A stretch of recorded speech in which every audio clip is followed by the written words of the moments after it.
Hey, everybody, get on in here. We got stuff to talk about. I even have a list.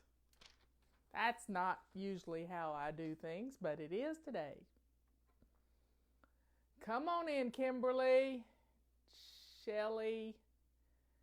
Y'all get on in here. Y'all are first.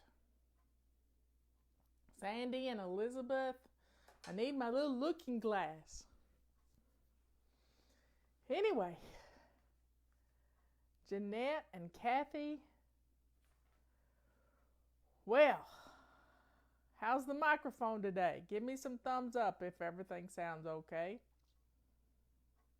Because I have an app on my phone where I can go check out my phone, and yeah, that's good. Seeing lots of blue thumbs up. Anyway, yesterday when I did the first show, I was a little frustrated, and I apologized, but I don't think everybody saw my apology. You know, I'm not perfect. I haven't ever been perfect. Well, as my sister said, when I was 15, I might have thought I was perfect. But, you know, don't all 15-year-olds think that? God help them. God bless their souls. Uh, yeah, all 15-year-olds have a little, you know, I know better than you do. And it keeps going until they're about 25, maybe even 30. But eventually they humble and they realize, you know, maybe mom and daddy weren't quite so stupid as I thought. Turn it a little if I can. What do you mean? How's that? There we go. Anyway, over the years, I have learned that whenever something is trying to pull me away from what I'm doing, it usually ends up being that evil is working. Evil is working overtime.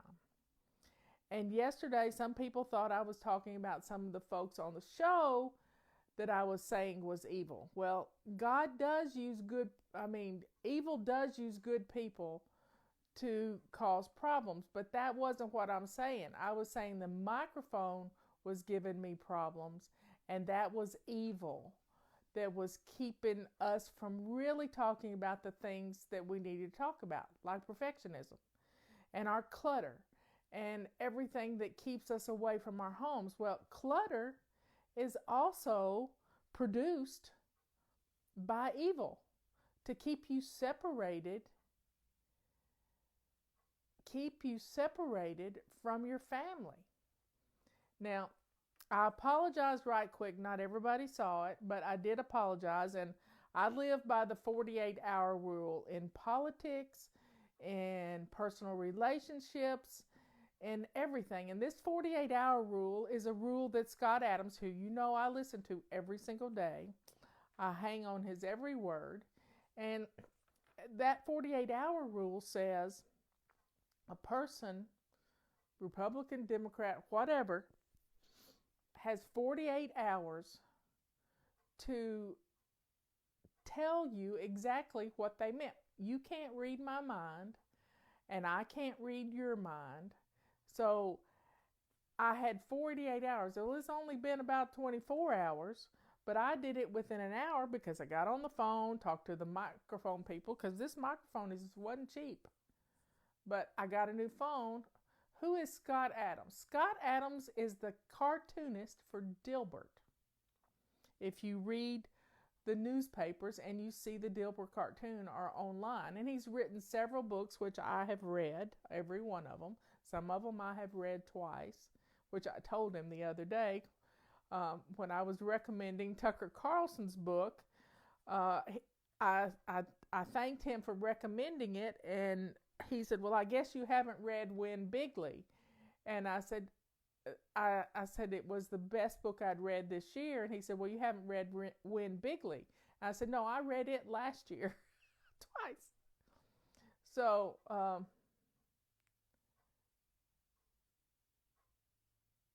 Are we still having issues? I thought we got everything fixed. Hold on a second.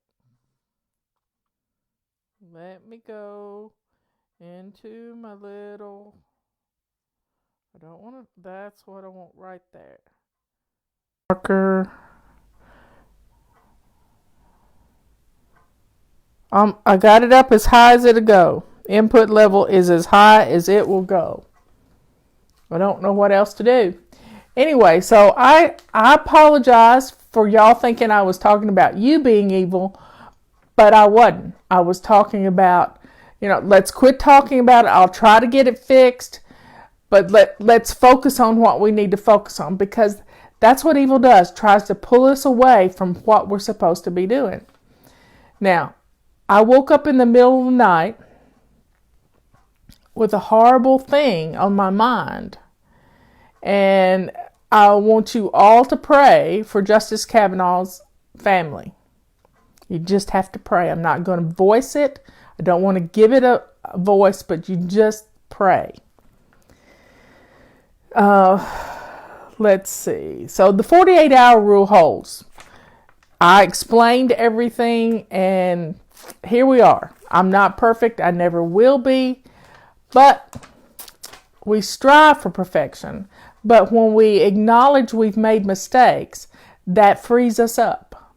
And I think that's why you might like me, because I am, as somebody said, transparent. Totally transparent when it comes to what we're doing. So folks, if you have some questions. Oh, well, that's good. That's great. I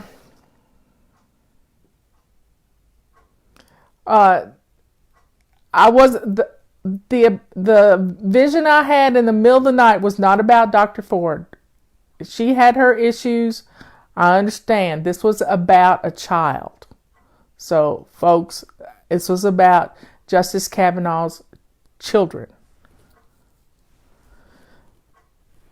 So, it's Tuesday. I got up really early this morning because I woke up and I couldn't go back to sleep. And I prayed and prayed and prayed.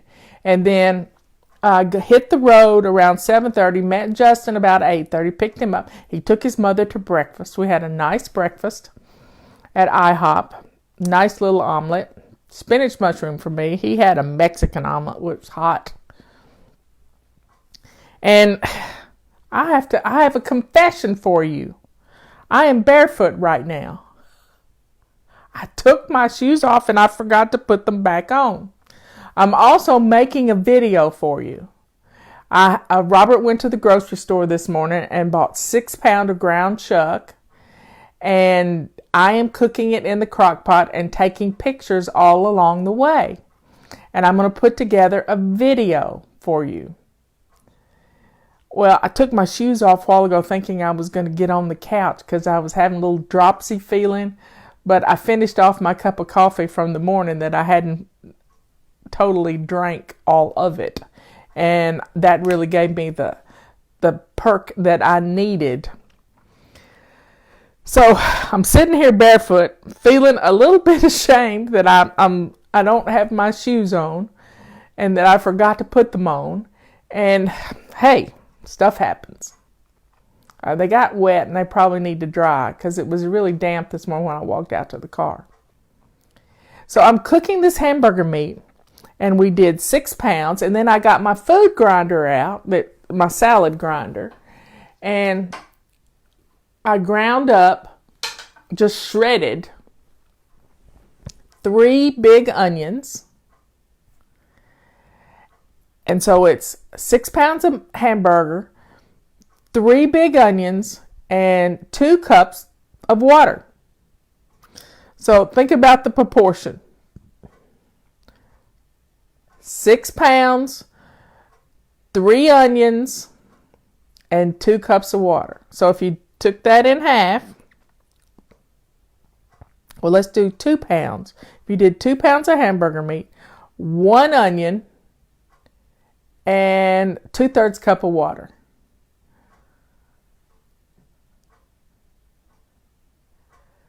So there you go. I'm cooking this hamburger meat. Right now, it's been cooking 3.5 hours. I just turned it off. It's nice and falling apart. I'm going to drain it. Now, don't pour this stuff down your drain because it's got a lot of beef fat in it. I'm going to drain it and let it cool and put it in the freezer and let it get hard, and I'm going to throw it away. But I'm not going to put it down my sink because you'll ruin your sink. Ruin it. Now, I'm going to let it cool really good, and then I'm going to bag it up into 2-cup containers, and I'll probably cook dinner at the same time. I'll take 2 cups of it, a package of sour cream or cream cheese, either one, and then a can of golden mushroom soup, and cook some noodles and stir that up, and I got my own little hamburger helper. Oh, the barbecue pizza sounds good, too. Anyway, my watch just told me to breathe. Whew. So, dinner's half cooked. I'll let you know how many bags I've got ready for the freezer. But this is my way to have hamburger ready to go for tacos, because you can add taco seasonings to it.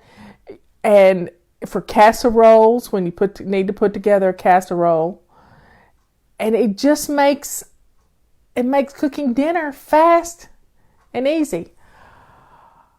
Hope Marla sees this. My neighbor just knocked on. Oh, let's see if I can find it. I hope Marla sees this. My neighbor just knocked on the door, and I opened the door and let her in without any worry. How wonderful. I did that the other day, too. The neighbor's dog got out and came over to our pond and got in it. And it's a big, white, fluffy dog. It was an Oreo dog. It had black on the bottom and then white and then a black face where he put his face down in the mud. And I was trying to give his dog a bath while he came over, and I was able to let him in the house. Poor dog, poor pond. I wish I could drain the pond. Somehow, some way, I'm going to figure out how to drain the pond and clean all that muck out. But it's a good, stable pond. Frogs love it. If frogs live in it, it's got to be good. Now, folks, yesterday we did Weekly Home Blessing Hour. And I forgot to turn over 2 of the tiles. They just said Weekly Home Blessing. So I'm going to turn them back over.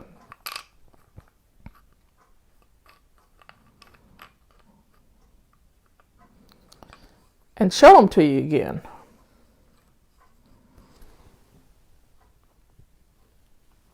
There you go. Windows, empty trash, vacuum, mop, feather dust, declutter magazines, and change the sheets. There you have it.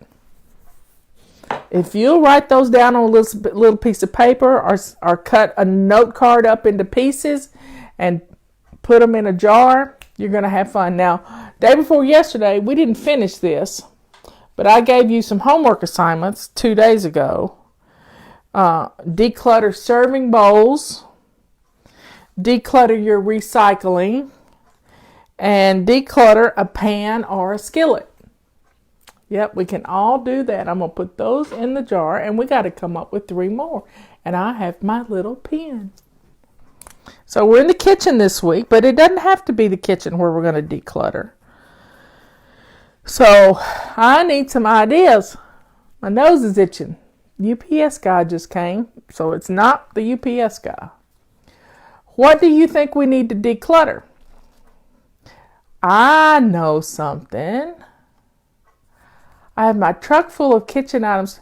Oh, I got a testimonial from a lovely lady last night. Well, it wasn't a testimonial, but she was beating herself up over the fact that every one of her kitchen cabinets is full of clutter. Just every one of them. And she wants to get them all clean. She said if something, you know how your mama's told you, and your granny's told you always wear clean underwear?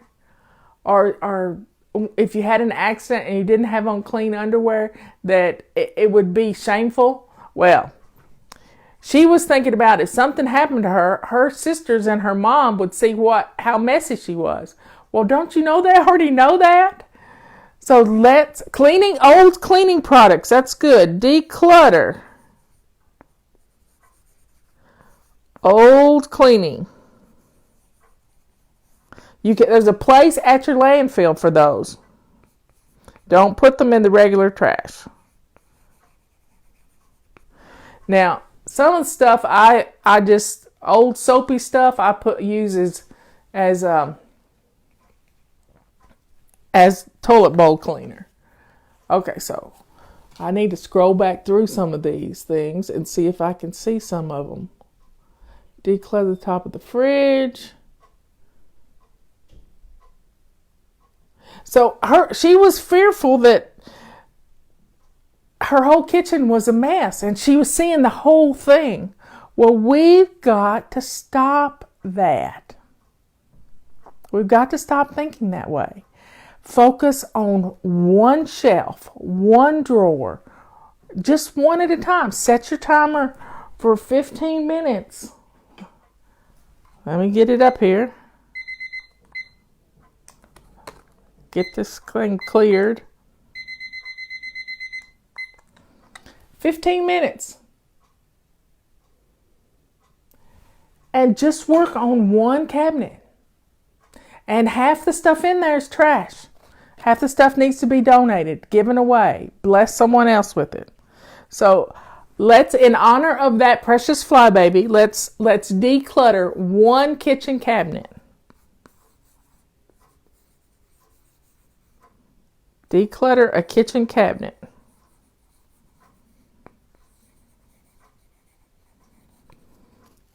Declutter old cleaning supplies. Now, underneath my sink is where I keep my crock pot when I'm not using it. I have a one pot under there, which I don't use, and I probably need to bless someone else with. And I have my big crock pot. And then I have one basket that has some cleaning stuff in it. And trash bags and other things that I use all the time. So, declutter email. Oh, that's a good one. Declutter email. Now, I don't think digital clutter is clutter.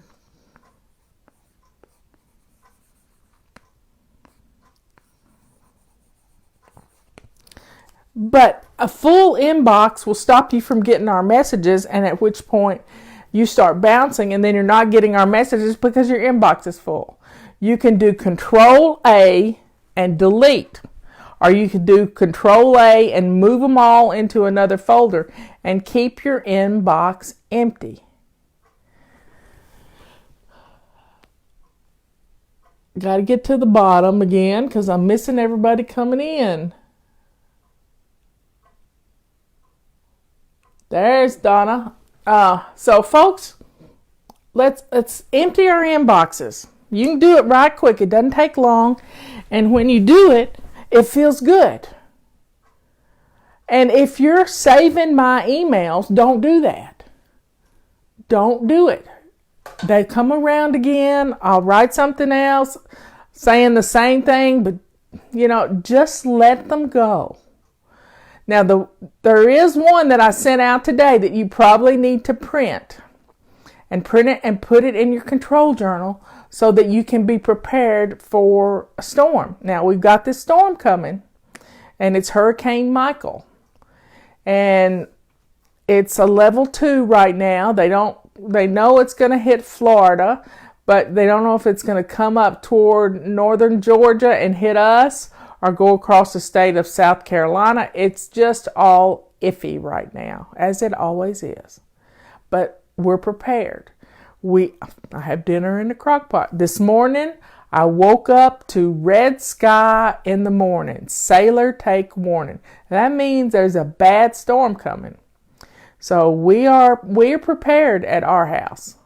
Robert's got the chainsaw ready in case trees come down because there could be 50, 60 mile an hour winds. I've been in winds that high here in the mountains of North Carolina. It was Hurricane Opal in 1994 or 95, and it was horrible, horrible, horrible. Anyway, so folks, We got some stuff to declutter. Declutter your email, declutter a kitchen cabinet, and declutter cleaning supplies. And you have got them. You have got them. Southwest Missouri. That's another front that's coming across, which is going to hopefully steer this storm across.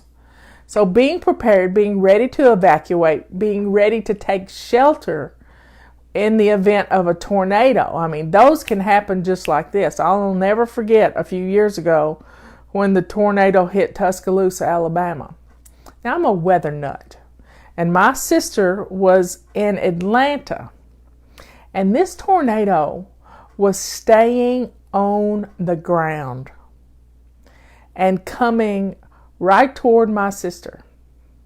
And, I'm seeing the track of this tornado, and I know where she is, and she's ready to turn around. She went to dinner in Atlanta, and she was going to come home, and I said, Patty, don't come home. I don't want you on the interstate right now. And she says, why? And I said, because there's a tornado coming all the way from Tuscaloosa, Alabama, and it's terrible. It is absolutely terrible. It's tearing everything up. And so she said, oh, it'll be okay. I'll get home and it'll be fine. I said, no. And I pretty much said, stay in Atlanta. Stay there. She did. And the tornado came across the interstate and flipped trucks and did everything. And I knew she was safe. She had a hard time getting home the next day because there were trucks everywhere. She's on here. She can tell you. But you just have to be prepared. I keep a weather app on my phone. I know what the weather's doing everywhere. And what brand of lace-up shoes? My favorite brand of lace-up shoes is by Brooks. It has a wide foot base, and I feel very stable. I walked out this morning, and the steps were slick. The porch was slick. But I had on my shoes, and I just took it slow and easy. Now, when I first started, I was a barefoot girl, and I'm barefoot right now. But when I first started out, I didn't want to spend any money on shoes because I knew I wouldn't wear them. So I went to Walmart and I got me a $6 pair of white Keds. Those cute little shoes. And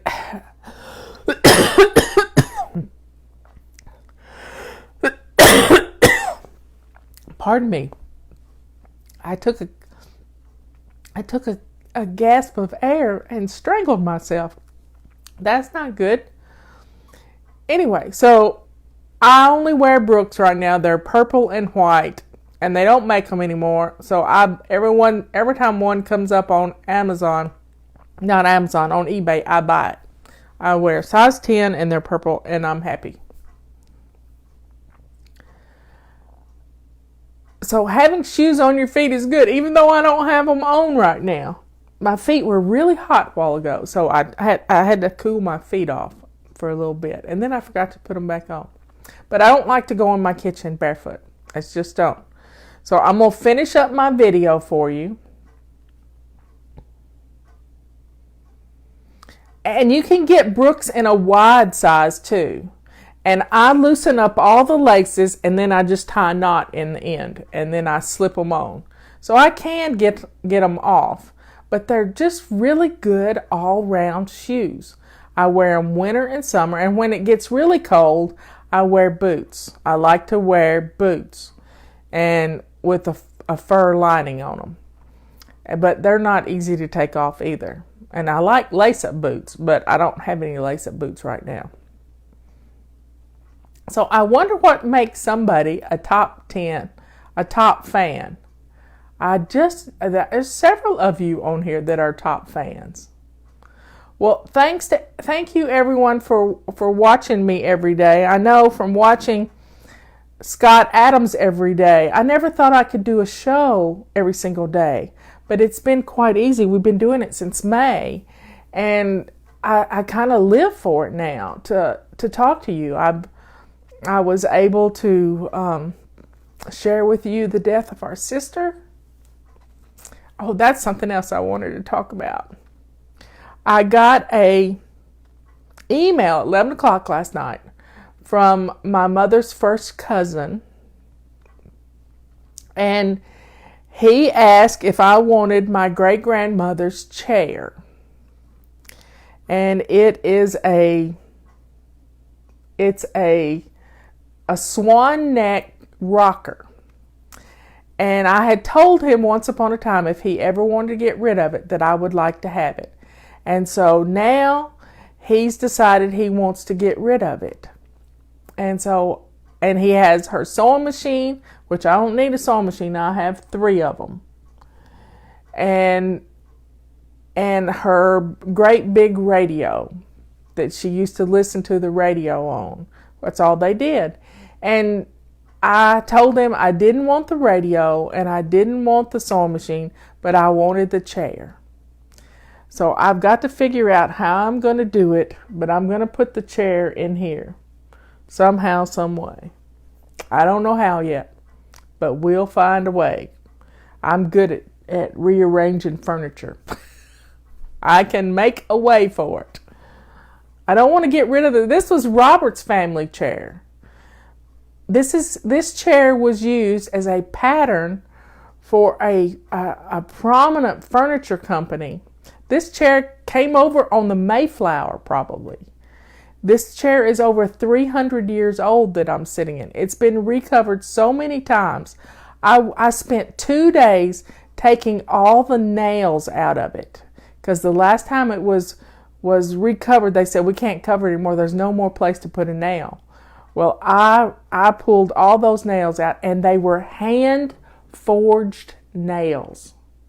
So it went back a long, long time. And, you know, I like this chair. I really like this chair. It kind of frames me up pretty good, but I believe I'm going to get the other chair recovered and get Robert to build a platform for it, because it is a platform rocker. And I would like, it's real low to the ground. I remember Granny putting lots of pillows in her chair to set her up higher, so it would make it easier for her to get out of the chair. And her name was Jimmy Ann McClure. And when I looked her up I knew her. I have pictures of her with Justin, and they thought she was a boy on a census record, and I had to correct census records because she wasn't a boy. She was my great-grandmother. So let's see what Sherry says here. How is the new mattress topper? Thanks for asking. This is good. So 5 days ago, I put one of those MyPillow mattress toppers. I got 2 of them because we have a split king bed. So we bought 2 twin-size beds together that raise up and down, and we have a memory foam mattress, but it was really hard. So I told Robert I wanted to buy these MyPillow mattress toppers.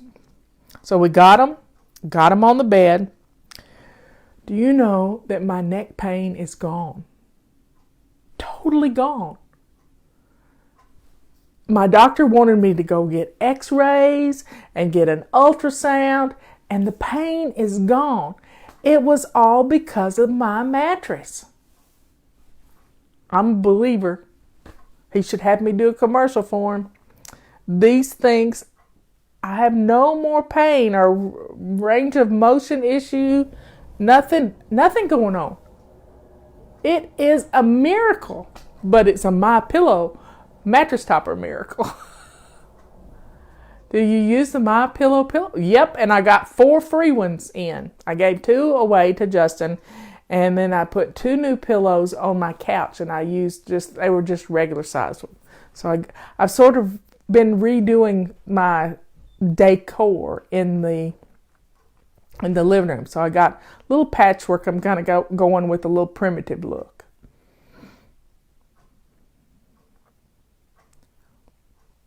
So, folks, let me go back to my hamburger meat, finish my video, and get some stuff done. And I'll put on my shoes too. I promise you, I will put on my shoes. So I love you all. And let's get some stuff done today. Tomorrow, though, tomorrow is anti-procrastination day. What have you been putting off? You be thinking about that. Let's start getting that. Let's make us a little list of the things that we need to take care of. You got it? I will talk to you tomorrow. Bye.